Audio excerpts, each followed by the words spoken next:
Hello and welcome to episode 130 of Fergo and the Freak. I'm that bloke from Rugby League Project, Andrew Ferguson. You can find me on Twitter at AndrewRP. And join me as always as a glorious League Freak, who you can find on Twitter at League Freak. How you going there, mate? Going good. How are you? Not too bad. I thought I'd change up the intro, and then I didn't do it. Yeah, you know what? I was thinking you say like joining you as always as League Freak, and it made me think like, what happens if I don't join you one day? I'd probably still say it, and then go, oh, hang on, whoops. You'd be like, oh shit, nah, it's like Nadine or whoever it is. Mrs. Nathan. Yeah, Mrs. Nathan, get her on. She could replace me. That'd be fantastic. She could replace both of us. Yeah, she'd just run this entire podcast. Still call it Fergo and the Freak. Yeah, and she'd probably still do 700 episodes a month too. I reckon so. She's just pumping them out. Yeah. Anyways, we've got a fair bit of news for today's episode. Yeah, it's a little bit started happening, hey? Yeah, it's almost like the footy season's getting close. Yeah. But we might just dive in head first and go straight to a statement coming from the Super League about Israel Folau. Ooh, it must have been hard-hitting and very pointed, and I'm looking forward to hearing it. Alrighty, here it is. Okay. Sit back and grab a coffee. It's going to take a while. Okay. Following today's meeting of the Super League board, the below statement has been issued. Super League has clearly and consistently outlined its position on Israel Folau. With the season underway, we now feel it is important for Super League to separate what is an off-field matter from what is happening on the field. Super League board accepts and the legalities around the RFL's decision to register Israel Folau, and the board has voted unanimously to put in place measures that ensure the Super League has greater authority to stop controversial signings such as this in the future. As a sport, we have an impressive and enviable track record when it comes to equality, diversity and inclusion, and we will continue our great work in those areas. That's it. I will just say that there is an enviable track record when it comes to equality, diversity, inclusion. It includes people of all different colours, people of all different religions, except for the one that Israel Folau supports, wife beaters and drunks and sexual assaulters and alcoholics, drug users, cheats. Yeah. And that could be cheats in many forms. They could be taking illegal substances. They could be people that bet on the game. Betting on games. So yeah, that's very diverse and inclusive. They're pretty much open to everyone except Israel Folau. It's fantastic. Yeah, it's inclusive really without being entirely inclusive. Yeah, well, I mean, the main thing about inclusion in 2020 is that you've got to work out who you get rid of for life. I always find that that's the way you do inclusion now. So, yeah, and Israel Folau has got in on a loophole, that loophole being that the Super League board is fucking weak and didn't want to do anything. So, congratulations to everyone involved. I know that it took them 6 hours to work that out. I know that there were some Super League clubs that were claiming that they might take the Catalan Dragons to court if sponsors walked away from the game.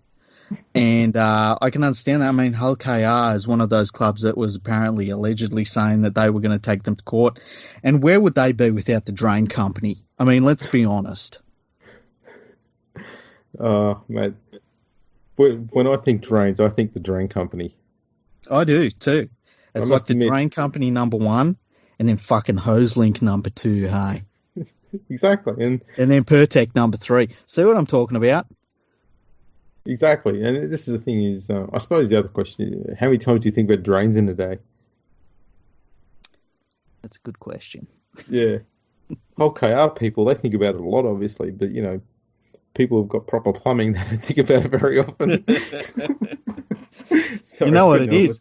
It's the perfect place because they play, you know, Hull KR, and there are plenty of people at them games that are going like, oh yeah, maybe we should get some fucking drains put in, eh?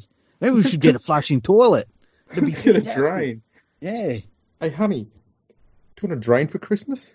Oh boy, that'd be awesome. Valentine's Day's coming up. You want a drain? Oh, you know, to get me excited, don't you? Let me tell you something, and this is an honest to God not lying when I say this, right? I was walked through Hull by some friends of mine when I was over there. And we got to this point and I started to smell a really bad smell. And I'm like, what's that smell? And they're like, that's East Hull. That's KR territory. And it was incredible. It was absolutely incredible. I thought they were going to say it was La Humber. Nah, just East Hull. Just East Hull. Yeah. Well, that's... I can't believe this. It keeps coming up. Yeah. And I keep saying the same thing. I can't believe the uproar over this. And I had a discussion on Twitter with a few people, and my argument was no one in Super League gave a toss when Robert Louis signed up. Mm-hmm. And Robert Louis was twice charged with bashing his girlfriend. The second time was when she was pregnant. I think he was found guilty. I'm not sure on that, but I'm pretty sure he was found guilty. And they had no issue with that person whatsoever going over and playing Super League. The Israel Folau said some religious-y things, and he should be banned, and he's going to cost us all of these sponsors and all this other outrage. And my argument was, that's just fucking stupid. Yeah. How can someone who's reciting something that is thousands of years old all of a sudden be offensive? But someone who beats a pregnant woman is not. Or not say not offensive, but not as offensive. I don't get that. And one of the arguments I was told was, Israel Folau has a bigger profile. I was like, that's not an argument. The crime doesn't fit the fucking outrage. That's my point. Yeah. And I called it today. I said it was virtue signaling, right? Because look, a number of years ago, Zach Hardacre was investigated for homophobic slurs towards a referee, right? And he's playing for Wigan right now. Now, I saw people saying, well, he made up for it and he saw the error of his ways and stuff. And it's like, well, maybe he was given the opportunity to do that. And when does Israel Folau get the opportunity to, even learn from his mistakes or change his ways or whatever? And he doesn't have to do that if he doesn't want to. Like, everyone's free to think whatever they think. But this idea that, because of his profile, it makes it worse for the game, I think that's a little bit gross. Because, if it's between and look, I saw people saying, well, he targeted a minority group with what he said. If you read through what he posted, everyone that wasn't Israel Folau was going to hell. Like, he painted a very broad brush. It wasn't just gay people he targeted. It was people that drank alcohol and all sorts of stuff. It was ridiculous. It was just stupid. It was. And the question I have is, at what point has Israel Folau paid a price that people are happy with for what he has said? And at what point can he then go on and live his life? Or does he have to pay for this for the rest of his life? Can I bring up a case? Yeah, go for it. A rugby league case? Yeah. Mitchell Moses. Mm-hmm. Back in 2014, he was given a 2-game ban because he called Luke Bateman a fucking gay cunt. Mm-hmm. So he was banned for a gay slur. Yeah. He got 2 weeks. I bet hardly anyone remembers that. Yeah. So maybe Israel Folau just needs a 2-game ban. But, here's the thing. And I don't know the answer to this question, right? But is it worse to say that or what Israel Folau said? I feel like there's more venom in the first one. Am I wrong in saying that? Yeah. Yeah. There is. But on both occasions, I'm not entirely certain that many people are going to be that offended either way. Like, pretty much everyone who saw the Israel Folau stuff, other than the media, just went, Israel Folau's been a dickhead again. move on, nothing to see here. No one really cared that much. The media turned it into something massive. And I believe the media were quite strongly involved in what eventually turned out to be his sacking from Rugby Australia. Not entirely, because obviously Folau's words were, a large part of that as well. But the media made it much more bigger than it really, let's be honest, than it really was. He just said really just crap, and that was it. And that kind of folds a little bit into what I said in the last episode: is his words only carry weight if you give them weight.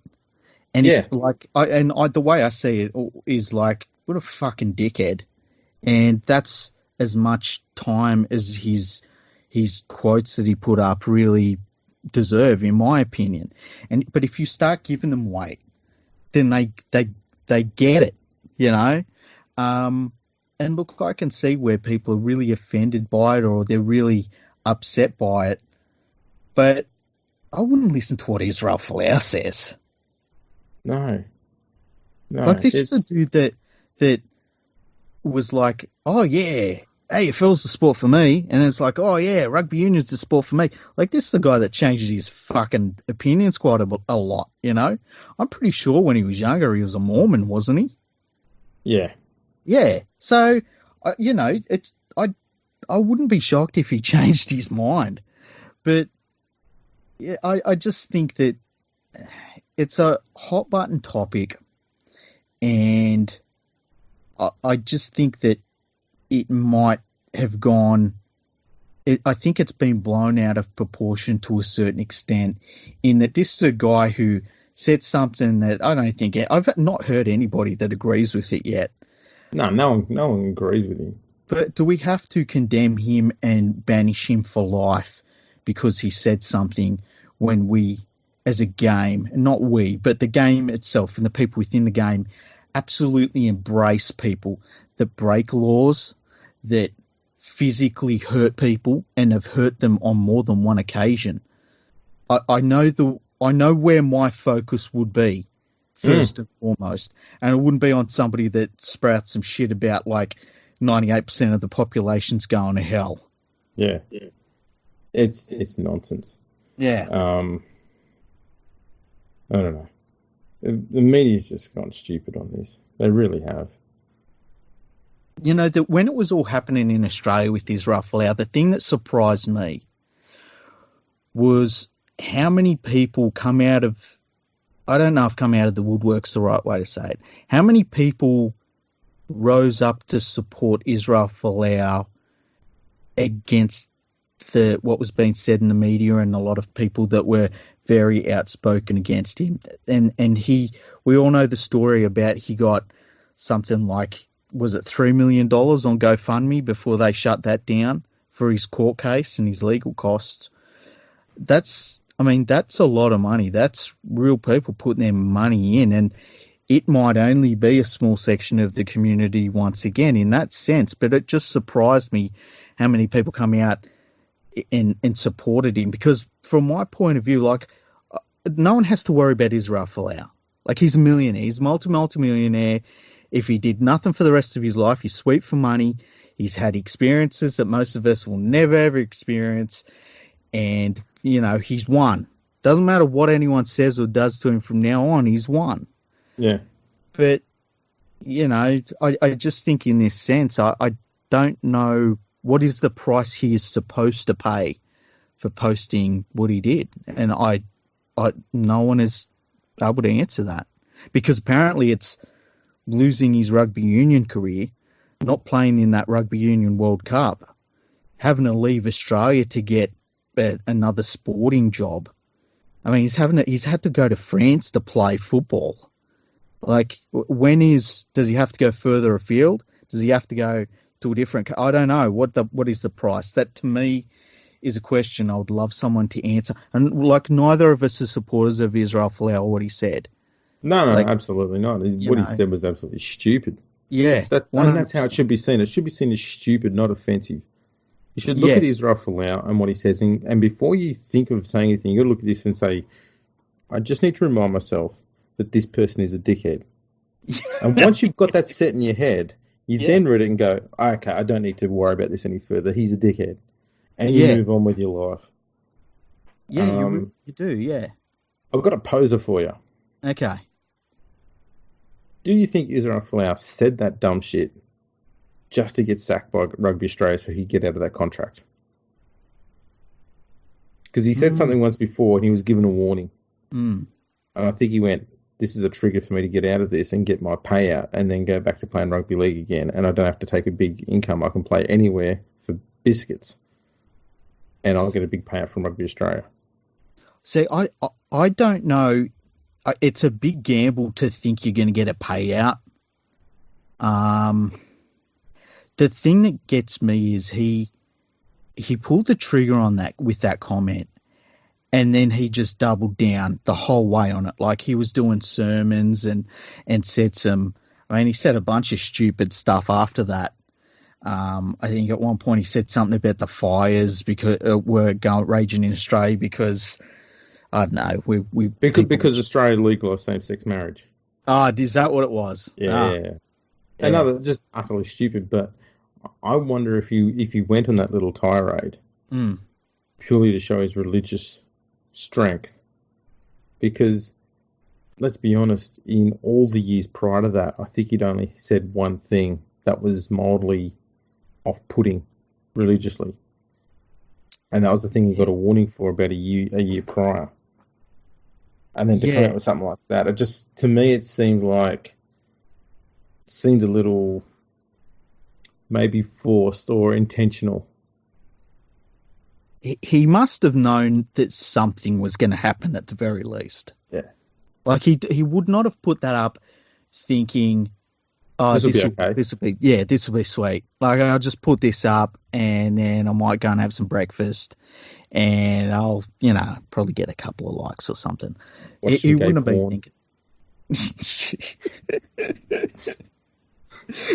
Oh shit. Bible in one hand, gay porn in the other. Not that there's anything wrong with that. No, I'm not saying there's anything wrong with the Bible or gay porn. Just just think that it'd be funny if Israel Folau went and did that. It would be, yeah. I just, the whole thing is a bit weird.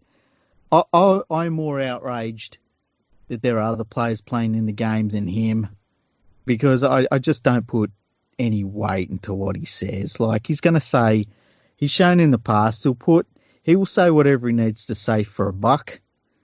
And, he's saying whatever he said for whatever reason. I don't know what it is, but whatever it is, I'm not buying it. No, neither am I. It's kind of like when Anthony Mundine says something outrageous. Like these days, all I think is, I'm not buying your pay-per-view. That's all I can think, It's very similar. Yeah. Speaking of pay-per-view, well, actually, no pay-per-view. Yeah. Rugby Australia has no broadcast deal for the upcoming season. Yeah, start of next year, I think it is, yeah. Next season. Yeah, starting next season, because they're playing this season. You wouldn't know it, hey? They're already playing. Oh, it's already started, hasn't it? Yeah. Is this the Gordon versus Manly games, or is it something else? No, the Super Rugby games have begun. Oh, right. Yeah, it's crazy. It's just it's nowhere. It's not anywhere. So has it been broadcast on Fox Sports this year? I believe so. Okay. And then it runs out next year. So Fox Sports wanted to get their club games, the Club Rugby Union games, and they wanted it as a separate package. And apparently Rugby Australia, which was what they call themselves, they wanted to have a whole package put together, which is what most sports do. You buy the whole thing in one thing. And so Foxtel was just like, nah, go away, we're out. And so it looks like Rugby Union is now going to go over to Optus. And Optus, if they're the only bidder for it, there's no need for them to pay over the odds for it. And it puts Rugby Union in Australia in an absolutely horrifying position. I mean, I saw, and keep in mind, they've only got 4 clubs. I saw something saying they might have to drop their salary cap down to $3 million for their Super Rugby Union players. I saw another article, and it was from overseas, and it was saying how after the last Rugby Union World Cup, a lot of the experienced Australian players went and left overseas. And so the Super Rugby teams, they have all of these like juniors that are playing in them right now. Like they've been basically gutted. They're in a real bad position, really, really bad position. And it's great. So what we can take from this is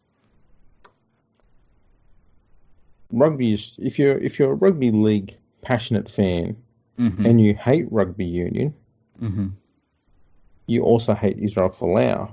You should say to yourself, maybe I should give Israel Folau a bit of leeway because he's played a pretty big part in rugby union's downfall in Australia. Well, I mean, there were reports that he got a payout of like $8 million was the first payout number I heard. And he's also a big star that they've just lost as well. Oh, massive star. Well, like name 3 rugby union players in Australia. George Gregan. Yeah, exactly. John Eales. Ben Darwin. Yeah. There you go. 3 of the most elite that I could think of. And so they've got no one. Like, they've got no one to market around. They've got their teams don't go well. It's pretty crazy, the position they're in. And it's just getting worse and worse. And, like, shout out to Raylene Castle, because just a stellar bloody job she's doing over there. Absolutely amazing. Question for you. Yes. Who's the better administrator? Raylene Castle or Justin Potato? Just Potato. 100%. Jeez, it's pretty close for mine. Really? Wow. Yeah. I'll never forget Potato's bloody Robbie Farah thing. That was that was pretty dopey. That was really bad. The worst part about that was when like the NRL said you're not allowed to do that. The West Tigers put out a statement saying we think we are. The NRL put out a statement saying no, you're not. We're telling you you're not. And then the West Tigers' response to that was, "Oh, yeah." Oh man, isn't rugby league funny sometimes? It's magnificent. Well, let's stay on the Tigers. Small news here. The Tigers today announced that they will have co-captains this year, Moses Mbai and Benji Marshall. Yeah. The first thing I thought of here was last year Moses Mbai was named captain on his own. And all of a sudden he's now being helped by a bloke in his last season. And I think it's a good idea having Benji Marshall as the captain on the field. Yeah. It kind of diminishes the role that Moses Mbai has, though, I think, because, I mean, for the starters, we don't know what bloody position he's going to be playing. Yeah. So I'd probably prefer they just made Benji the captain. Yeah, I mean, Benji's going to be calling the shots. He's the one that the entire team has looked to for forever. I don't see why they really need to have anyone else other than captain. I don't like these group captains. I don't like having like a forward captain and a backs captain. I hate all that crap. I think captaincy and leadership is something that happens naturally within a club. Sometimes it's somebody that you don't expect is the leader of the team and the players in the team. Like Moses Mbai. Yeah. Look, I'm trying to think of some captains that, like Boyd Cordner, I guess, is one, But then there's other ones that they stand out. They're the leader of the club. Like I remember back many, many years ago, Steve Carter was undoubtedly the leader of the Panthers. Didn't matter who was the captain. Steve Carter was the leader of them. And there's Wally Lewis was another genuine, just born leader. Yeah, exactly. There's players like that. Cameron Smith, another one. Exactly, yeah. And so, I mean, Clinton when Gutherson. Well, he is looked up to by the Wentworthville players quite highly. Who would you say is the captain on that Eels team? Who'd be the leader? God, that's a tough question. The reason why it's tough, and I'm not sticking the bin to Parramatta here, is because they're quite a young side now. Yeah. Part So of me thinks it's Moses, hey? Well, I mean, he is the one who's most likely going to abuse the living shit out of one of his teammates. So I suppose that's a leadership quality. Yeah. I always find that the really interesting question because like we look at sporting teams and we normally look at, and this happens along all sports, you kind of gravitate to the leader is the best player because they're doing the most, they're having the biggest impact on the game. Mm. But then when they all walk off the field or the court or whatever you're playing, there's normally somebody that everyone looks up to. There's normally someone who's the natural leader amongst them. And I'm always fascinated by that and how it can be so different and how somebody who might be like only a bit player in the grand scheme of things in a team, they get off the court and everyone says, oh yeah, he's the alpha dog. Doesn't matter what we do on the field. He's the dude that no one messes with and that we follow his lead. And I find that really an interesting dynamic in sport. Oh, absolutely. Absolutely. All right, let's go to something else that's interesting. Mm-hmm.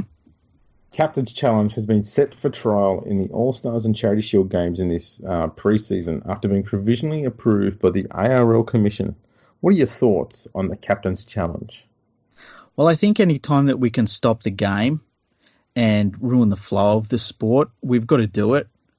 I love it when we get a penalty that's within kicking range and we just stop the game and you get like 13 players on the field looking around to the bench and working out if they should kick the goal or what should they do, and we wait for the trainers and the trainers are confused and then the signal comes out and then they work out what they're going to do and it's a quick tap. So the idea that we're going to do that more within the game because only the captain can challenge, like he's not going to be told what to do, I think it's fantastic and I think that we should see more of it. I absolutely detest this idea. Yeah, it's dumb. You know what it does? What? It completely diminishes the referee's involvement in the game. At a time when the media and the fucking referee's boss are doing such a stellar job of diminishing what the referees do on the field already. Yeah. Now we're going to say it's legally fine for the captains to then say, referee, I don't think you're doing your job properly. They've already got a video bloody assistants in a bunker there talking in their ear. Now all of a sudden they're going to have players have now got the opportunity to correct a player on the correct decision on the field. I think it's utter stupidity. Absolute madness. And only the captain could do it. But what happens with these teams that name half a dozen captains? Yeah, exactly. Well, that's what'll happen now. Yeah. Every team will name 17 captains, so whenever whoever wants to make an argument, they can just go forward and go for it. And when a captain goes up to a referee and says, "I've got you, I think you've got that wrong," the referee's response should be, "I don't care, go away." Exactly right. And I just hate this. It just means the referee now has what little authority they had in a game has now just been completely destroyed. Do you know in the NBA they brought in challenges to certain rules? Like if something happens in the game, you can get the referees to stop and check it out on a replay. And it is the most clunky, game-stopping, momentum-stopping, enjoyment-stopping thing you can imagine.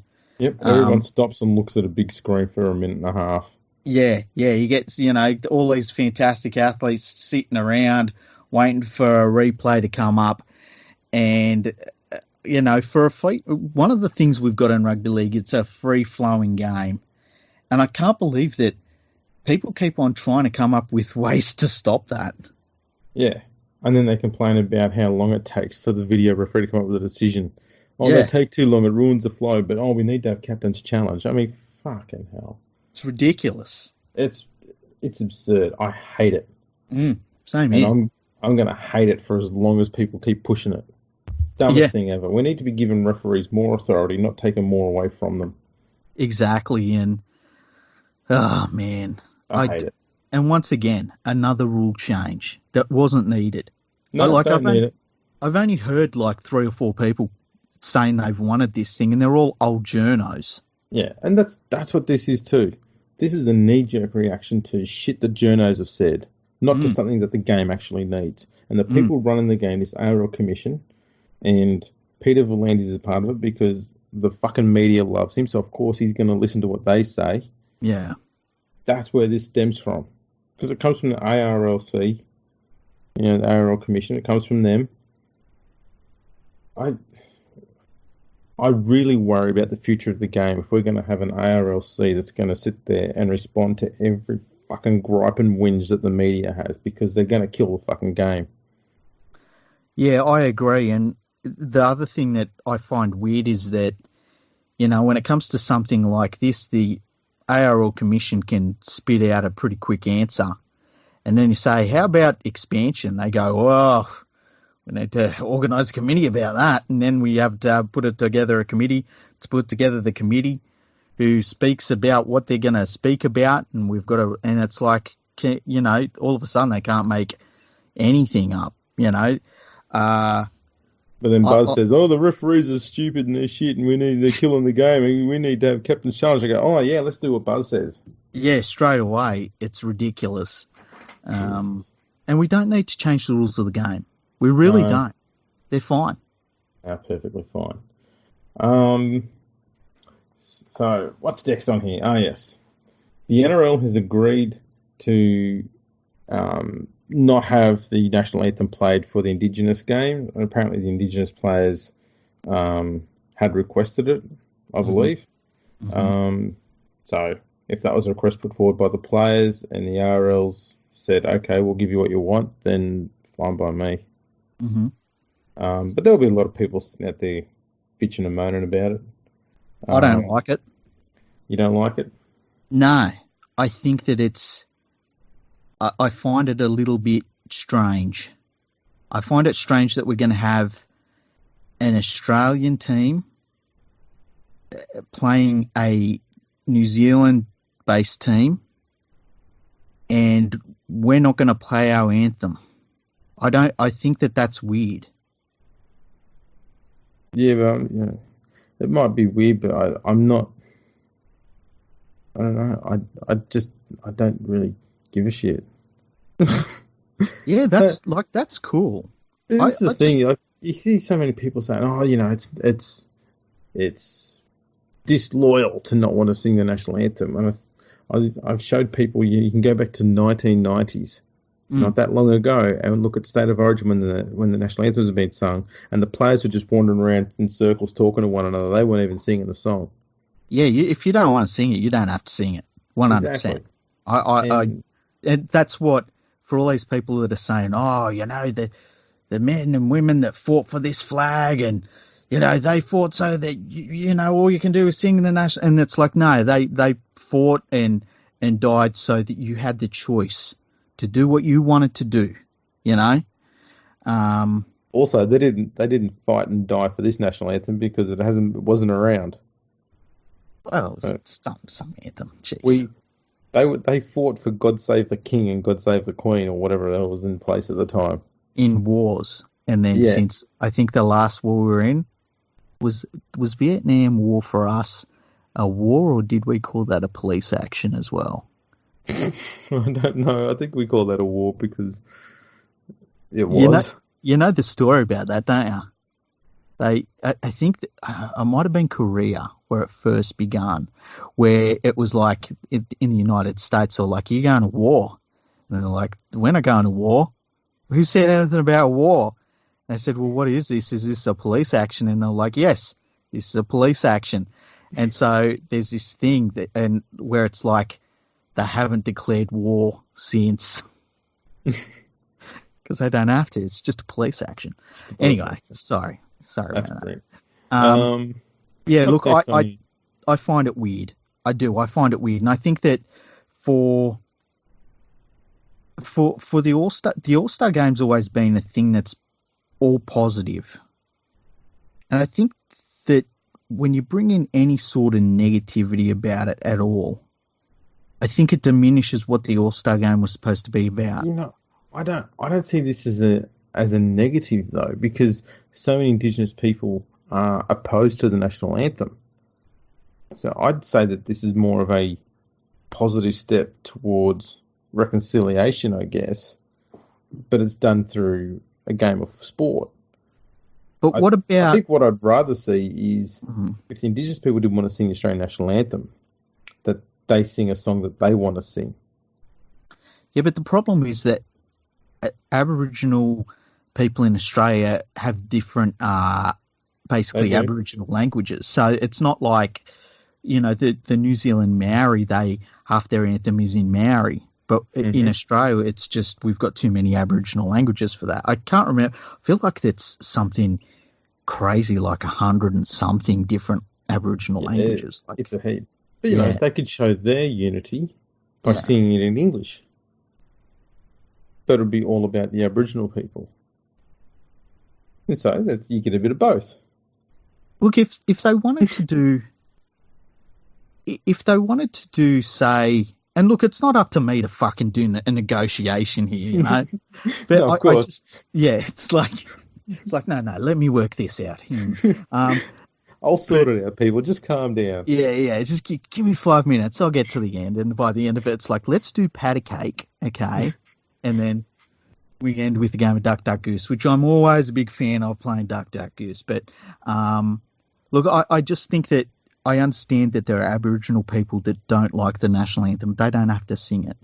But I also understand that there are a lot of people that will be attending this game and that will tune into this game who will see a team that is representing all of us. And I don't feel like the Indigenous team is just representing Indigenous people. It's representing me. It's representing you. It's representing our nation. And I think that there will be a lot of people that will tune in. And to not have the national anthem sung, there will be people that will find it weird. And that's, I guess that's all right as well. But it's okay to find it weird. I think there'll be people out there who will be outraged. And I don't get the outrage over it. I can see where the Indigenous people are with the anthem and why they don't like it. And that's why I kind of think I don't really have that high opinion of the anthem. I'll sing it at important events like Anzac Day and the like. Mm-hmm. That's out of respect for the people who did die for this country. Mm-hmm. But if it doesn't represent everyone, then why should we be calling it the national anthem? It's just the sort of national anthem. Yeah, see, I love our national anthem. But at the same time, if people don't want to sing it, I'm cool with that, I also think, and this is a personal thing with me, I've definitely got cause fatigue. I've got a fatigue of like, you're told every single day about these things you're supposed to care about and get upset about and get, riled up about and stuff. And I'm so I'm just over it all. And so when you go to tune into a footy game and it's like, oh, there's some other drama happening here. And it's like, oh man, can we just not? Can we just all sing the fucking anthem and just play some footy? Like, I do have a solution. Okay. Hit me with it. We need to become the 5th nation in the world to have a national anthem that has no words. And would we have the same music that we got now? Why not? And just have it play with the didgeridoo. I don't mind that. Yeah, that's interesting. Yeah. See, if they did that in the stadium, could you do the national anthem with the didgeridoo? Of course you could. I don't know. I think it'd be difficult. And just say, right, we officially scrap all the lyrics. Mm-hmm. It will just be someone playing the tune via didgeridoo. And that's the only way it can ever be played. You won't be able to play it on a piano or a trumpet or anything else. It can only be played on a didgeridoo. That's an interesting one, actually. I would like to hear that.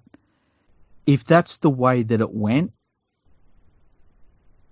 you've got your moment to stand there and you don't have to sing. Honor your nation. Yeah, you don't have to sing. You just put your hand over your heart or whatever you want to do. Yeah. Yeah, that's an interesting one. I've never heard anybody suggest that. There you go. See, we can solve these problems. And then we end with Duck Duck Goose. And then, well, that's the obvious, finish to all of that. Yeah. Got a little bit of player movement here. Mm-hmm. The Bulldogs have signed English prop Luke Thompson for next season. And yeah. I was saying in our episode that we didn't record off air, that I get the feeling that the Bulldogs think they've signed the second coming of James Graham, and they actually haven't. Like, Luke Thompson will be okay. He'll be in the NRL prop rotation. Don't get me wrong, but he's not going to be James Graham quality.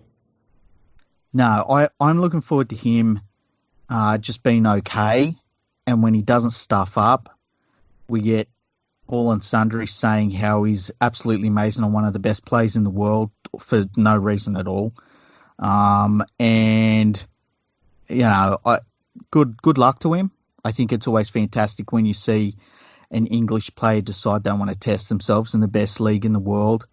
But we'll see how he goes, I guess. Yeah. Now finally, we've got two articles about one player, and they're both by James Hooper. So, these are going to be good. I'm ready for some good insight here. Okay. First one said, Josh Dugan claims he suffered chronic damage from secret fracture amid Sharks standoff. Oh, really? Josh Dugan said that? How do you get a secret fracture? Just wake up one day and go, fuck, my arm's broken. Yeah.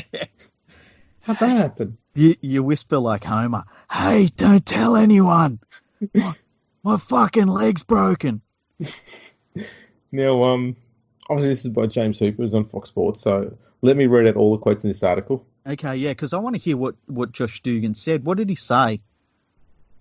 And I'm done. Okay. All right.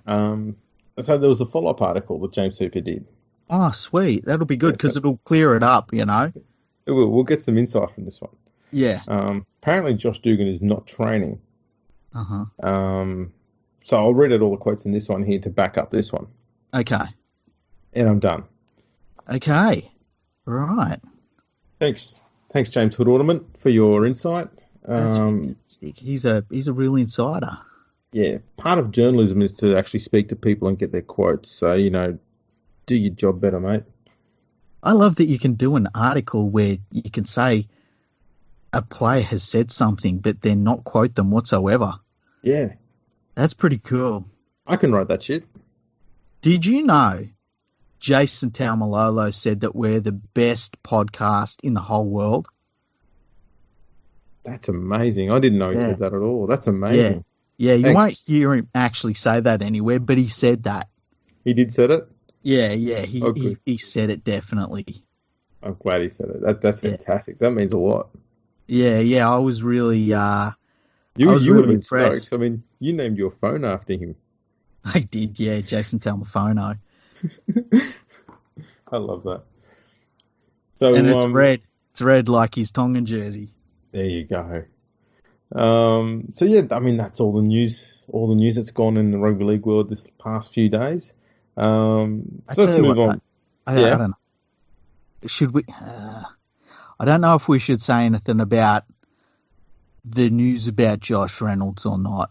I think what we can say is that Channel 9 reported some stuff tonight about Josh Reynolds and what he has been dealing with that was absolutely extraordinary. I don't want to speak on any of the specifics at all, but holy shit, man, how crazy was that? Well, we may as well. We'll just say, okay, this is all alleged. Yeah. Okay. So these aren't facts. These are all alleged. But the allegations are that the girlfriend he had has been using several alias names with several other boyfriends in the past, and with Josh. She lied to him that she was pregnant with twins, and that there was, it didn't work out. They lost the babies, and then she got pregnant again with twins and lost the babies. And I think that story came out last year, and he was absolutely devastated by it. Mm-hmm. And then she also said that her mother had passed away, and he gave her a few $1,000s for the funeral, which was all fake because the mother's still alive.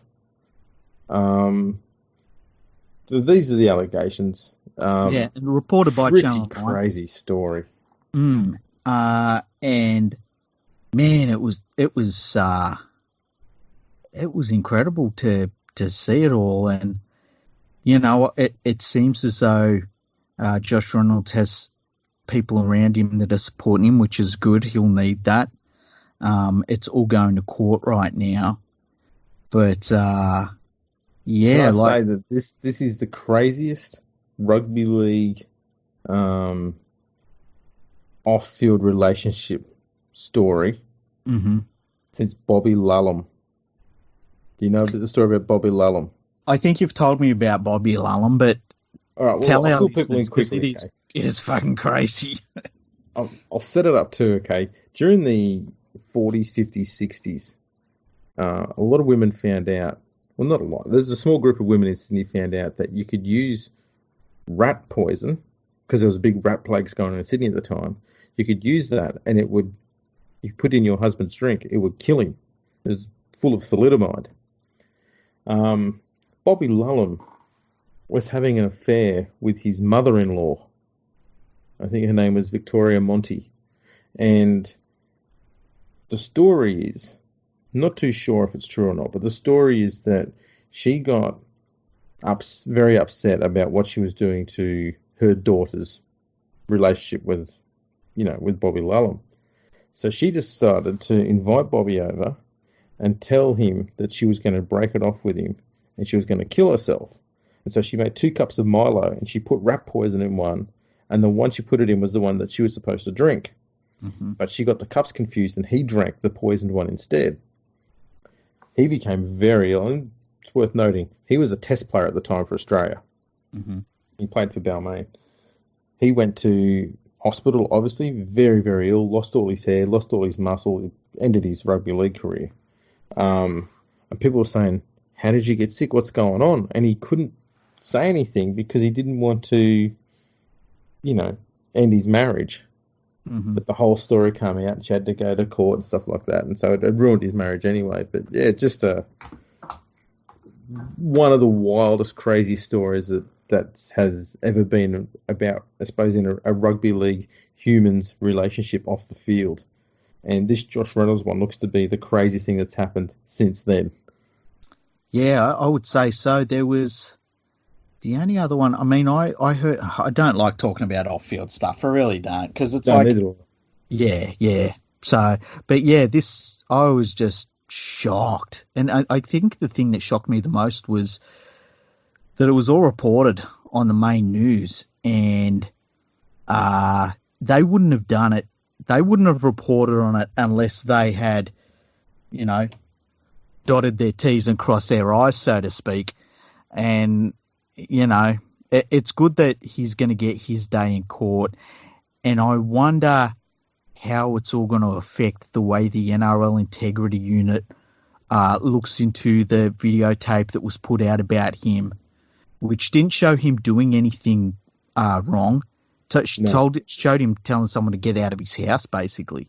But what the NRL is very reactionary. But I wonder how they will now handle this.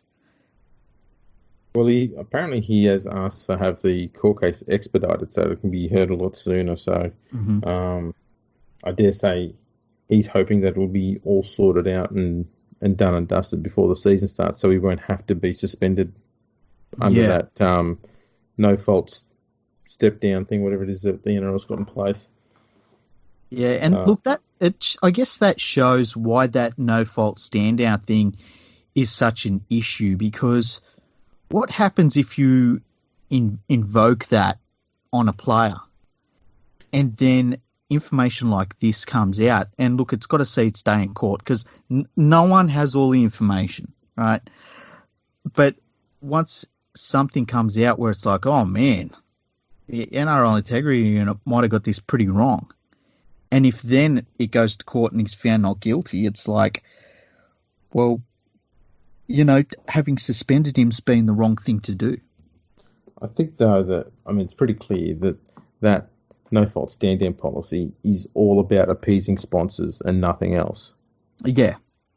Because there was a lot of sponsors, like Telstra, for example, that were apparently threatening to pull the pin on the NRL and the lucrative sponsorship they give them over that whole Jack the Bellin saga. Mm-hmm. And the Dylan Walker one as well. And so I think they came up with this policy to show Telstra and other sponsors that they're committed to having a clean game that wouldn't stand for that sort of stuff. So that's kind of where that policy comes from. I understand where they come from. I don't necessarily like it. It's a great policy when the player's found guilty. Yep. You can't fault it then. But when the player's not guilty, you've just victimised them. You have. I don't like the idea of, like, with our rugby league players, we treat them like they're guilty until proven innocent. It's not the way that it's not the way that our law is. I just don't like it. How many minefields have we had to tiptoe through in this episode? What the hell? We're doing well. Yeah, I don't think that we've really said anything too controversial or like line in the sandish, hey? No, but we've been pretty firm but fair. Yeah, I agree. All right, we'll move on to emails. Have we got any emails? Yes, we've got a couple of emails. We have a bit of a shorter one and then a much longer one. The first one is from somebody, and I won't say their name because they said, I have a vested interest in this topic, so would prefer to remain anonymous. Keen to hear you two compare Cooper John's performance in the ISC last year compared to the second string half at the Falcons, Caleb Daunt. Keen to find out if Johns deserves his place in a Storm 30-man squad or whether this is nepotism gone mad. Now, I can tell you, I haven't seen either of these players play. I really haven't. I saw a lot of New South Wales Cup games, but I didn't see any. I think I saw 2 Queensland Cup games, and that was like their grand final, and then the when the Queensland Cup teams plays in New South Wales Cup teams. So they're the only games I saw last year. I've only seen a very small amount from both players, and I haven't seen enough from Cooper Johns to tell me that he deserves a place in any NRL's 30-man squad. Yeah. And I think it's a case of he's in there because of his surname, who his father and uncle is. So, yeah, I do tend to agree with Anonymous there. I haven't seen too much of Daunt either, so I can't really comment there. Okay. But, yeah, I wouldn't have... I don't know if I'd have either of them in an NRL squad just yet. Yeah. Not saying they won't be there in the future, but I don't think this year they deserve a place in an NRL squad. I think they've still got a bit more to go. Okay. Because there's definitely a train of thought where the player of that their parent played professional sport, and it doesn't necessarily have to be the same professional sport, just the fact that they grew up around locker rooms and stuff and other athletes and things like that, they're used to that environment, it ingrains something within them that is a little bit of an extra thing that most other athletes don't get to have. Like Mitchell Pearce. Yeah. But then at some point, like, they got to stand on their own 2 feet and do it themselves. And, some of them do it. Some of them, they use it. It's an extra on top of all of the things they do. And others, it ends up almost being a curse, eh? Joel Reddy. Yeah. It's an interesting one. It is. Good question. Yeah, it's a really good question. Thanks for sending that in, anonymous sender. we've got another one here from on Twitter. It's Coopsy. Yeah, Coopsy 2018. He's a Roosters. It's not Cooper Johns, is it? No, imagine if it was. Man, how weird would that be? That would make this super fucking awkward. He says, this is quite a long email. He says, "G'day, gentlemen.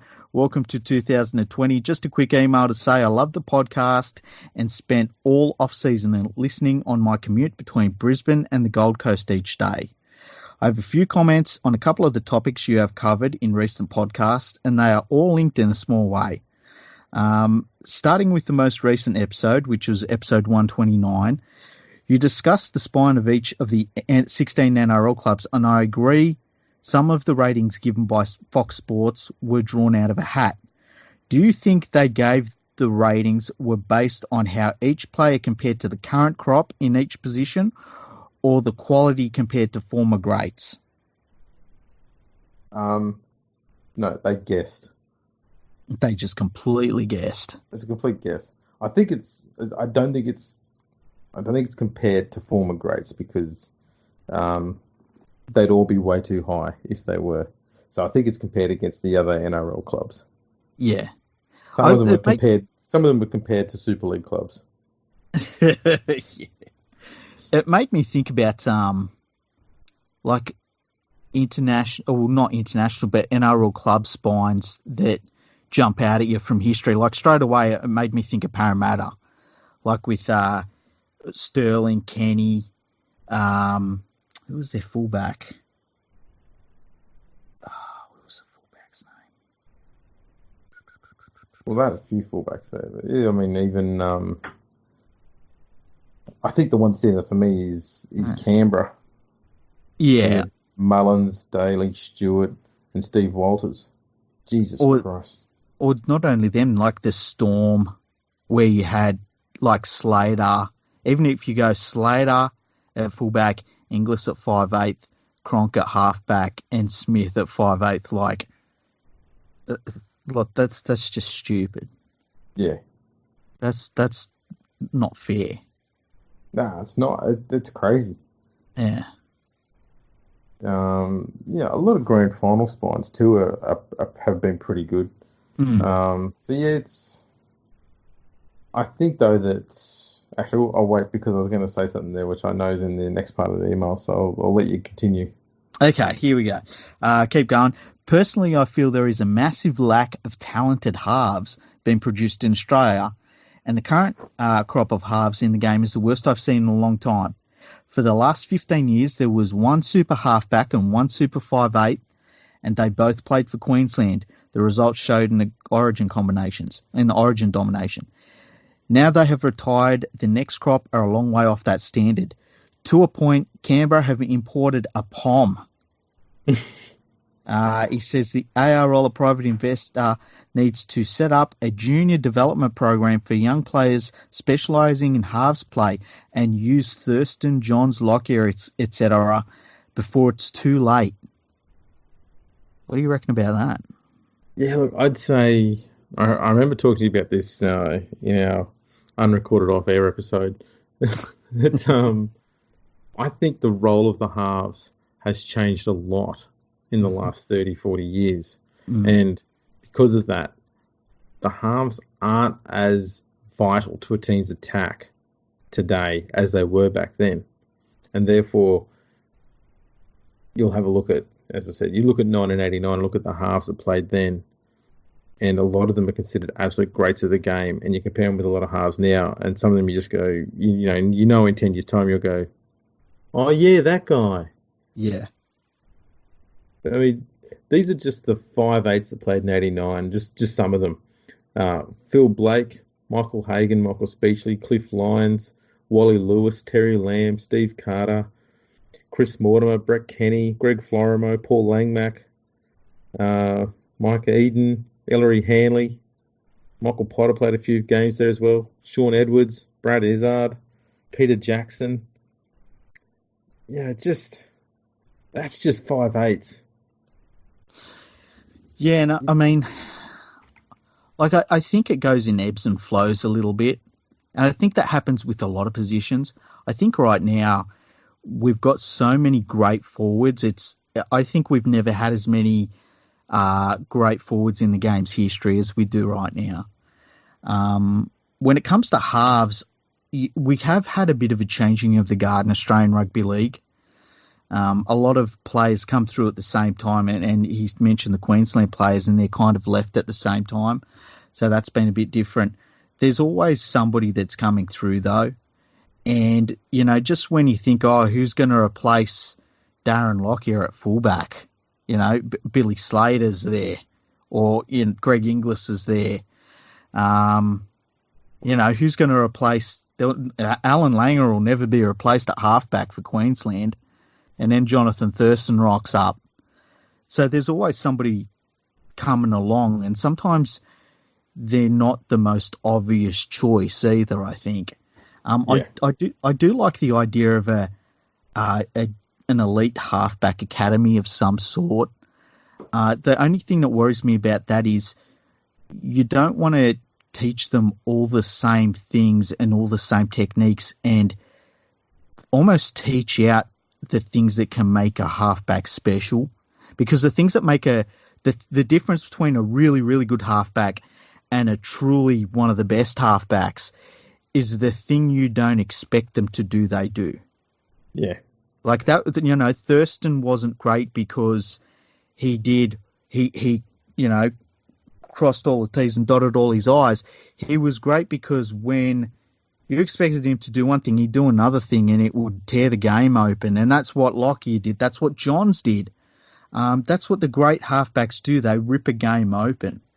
And the only thing I do worry about a halfback academy is that you would teach that out of everyone. I fully agree. And as I said, like the biggest change that hurt halfbacks, I dare say, in Australia anyway, was the 10-metre rule. Mm. Because they had so much time to move, but it also meant that so many other players could become ball players, fullbacks, centres. Players that never usually had to be ball players before, they start becoming ball players. Even hookers. We didn't have that many ball-playing hookers, as in genuine, almost like halfbacks. Yeah. Until the 10-metre rule came in play. And even then you sort of had Steve Walters and Benny Elias. But in the last 10 years, nearly every hooker has to be able to be some, to some level, part halfback.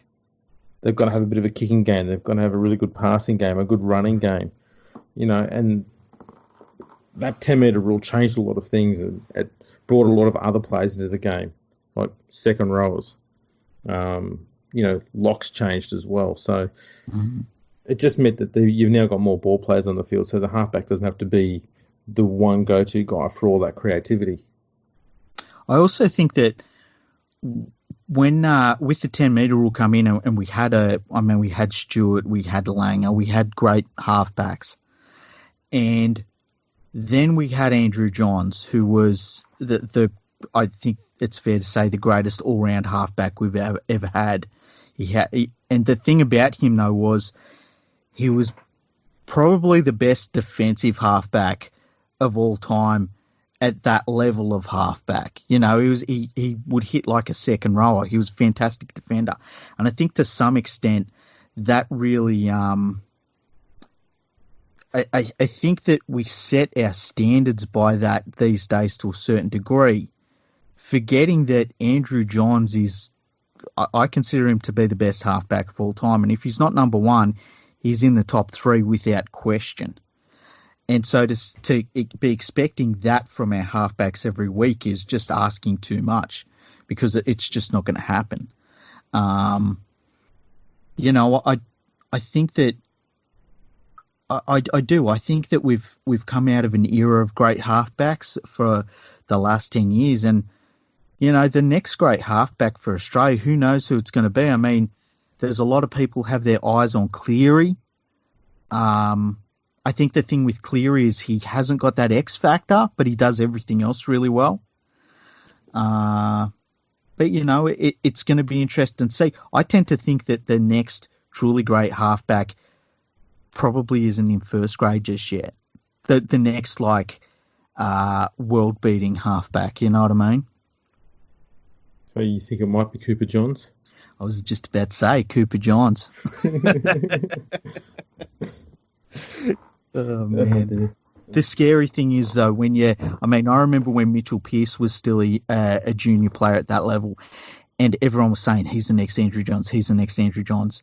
And you worry about a young player getting anointed like that, because it rarely works out that they are that good. Like, there's junior players that translate that into the top level. It's very rare that you say he's going to be a top class player and they actually turn into one. That's exactly right. Well, was that the end of that email, or was there a bit more? No, there's quite a bit more. Second topic relates to an earlier episode where we mentioned the NRL should buy Rugby Australia, which says is not a bad idea.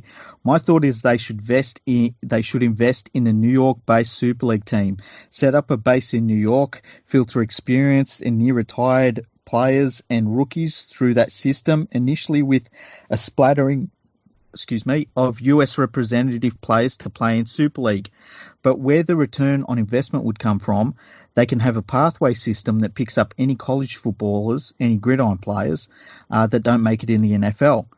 Offer them an opportunity to play professional sport, travel the world, and open up new opportunities to help grow the game internationally.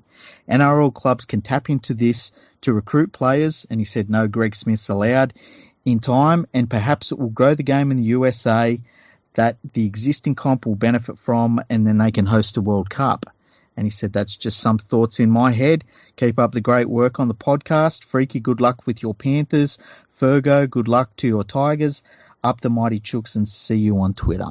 So it's an interesting. What do you reckon about the NRL funding a New York team? I'm not opposed to the idea. Mm-hmm. But I'm pretty confident the NRL will never be involved in that, because they'll just look at it and go, too much time, too much effort, too much money involved. We can just put a team in Perth.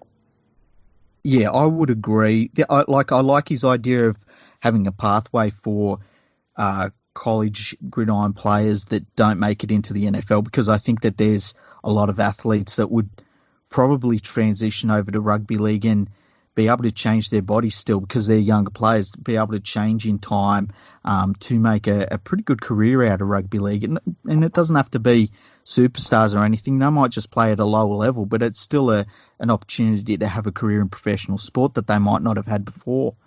But yeah, I think it's more something that is more in Super League's court at the moment, because as you say, the NRL has focuses in this part of the world that I think that would be a better return. I mean, you look at the Fijian team that they're bringing into the Ron Massey Cup, and then is going to come into the Canterbury Cup in a few years' time. I think that's a better way for the NRL to spend its money on something like that. No, I fully agree. I think that's where their future's going to be, is those Pacific Islands. Mm. Yeah, that's be about as far as they'll expand. Yeah, I think the furthest they would do it would be, and I've talked about this before, Hawaii.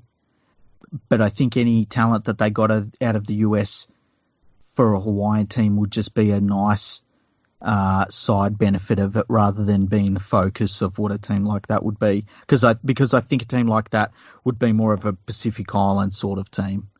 Yeah, exactly. Yeah, you went back to episode 1 there. Yeah, well, I like to bring it all together. 129 episodes ago. Yeah. How weird is that, eh? That's the best segue we've had so far. Actually, I said that in the first episode just to be ready to talk about this in 130. Mate, that's why you're in here. That's why you're the glorious one. That's why we're the best. Yeah. All right. Well, that's been a pretty damn good episode. So, if you want to chat to us, you can follow us on Twitter at FergoFreakPod. We're on Facebook, we're on LinkedIn, we're on YouTube, we're on every podcast thing you can possibly find. You can't miss us. You can drop us an email. Where can they email you at, mate? Email us at podcast@leaguefreak.com. There you go. And we've also got our own website. Yeah, burgerandthefreak.com. We have. Yeah, And we'll keep saying it. Please leave us a review. please. We, Just yeah, give us 5 stars and say something nice. yeah, just say something about how nice my hair is. Yeah, you know That'll what? do. I've grown a moustache, eh? Have you? Yeah, yeah. I'd grown all my facial hair, and I thought I'm just going to have fun with it, so I shaved everything except my moustache. And it's really weird because people when I go to the shops, they're all talking to me a lot more. Oh, really? Yeah, I don't get it. What sort of conversation are you getting? Is it About positive? yeah, it's all positive. Like full-on conversations about all sorts of stuff, like the weather. And it's like not just passing conversation, like they want to stop and talk to me. Do they think you're a newsreader? Maybe they do. I describe my look as, I describe my look as a really disappointing Tom Selleck. Anyone with a mustache is going to be a disappointing Tom Selleck. I reckon, eh? He's a gorgeous man. I haven't worked out who I look like, but I look like someone, and I don't know who it is. It's kind of weird. It's definitely not Freddie Mercury. Is it the same colour mustache as Freddie's? No, it's how would I describe it? It's not quite at that level, but it's a fucking good tash, I gotta say. Okay. Is it black? It's dark. It's like dark brown. Yeah. Okay. Yeah. Because I'm African, so it's dark. Okay. Yeah. And so you've grown it all the way out, or have you just gone with a little Hitler mustache? I know it is like it's Merv all Hughes? the way out. Yeah. Like when I drink coffee, it filters through the sucker. It's kind of weird. That sounds majestic. It really it's pretty good. It's a nice thick mo, and I'm thinking I'm gonna grow it down a little bit, and then maybe go with the chopper look, or I was thinking because I've grown my hair as well off season. I can do whatever I want, and I'm thinking about going with the Chuck Liddell haircut. Hey. So, I mean, it's a very interesting look. Yeah, it'll be weird. Do the parents sort of shield their children away from you as you walk past them? Well, I haven't noticed it, but I'm having all these weird conversations. I'm one of these people that goes to the shops and just wants to do, what I've got to do and leave. But I keep on getting stopped for conversations. It's really weird. I don't know whether it's because they think that, like, I look dashing with this tash, or whether they think, like, I don't know, I'm having some sort of mental breakdown and I need someone to talk to. It's like a pity conversation. No, it'd be the former for sure. I like to think so. Think so. All right, well, mate, people have got a pretty good impression now. If they see someone getting around out in your area there with an absolutely stunning, gorgeous mo, they're going to know it's you. Just walk up and kiss them, because it's probably going to be me. So just walk up, see someone going through Penrith Plaza. They look like a 97 out of 10, and they got this sweet tash. Just go up and kiss them. Don't forget your stepladder, though. Yeah. I ain't bending down to kiss you. No. You've got to think of your back. Yeah, exactly.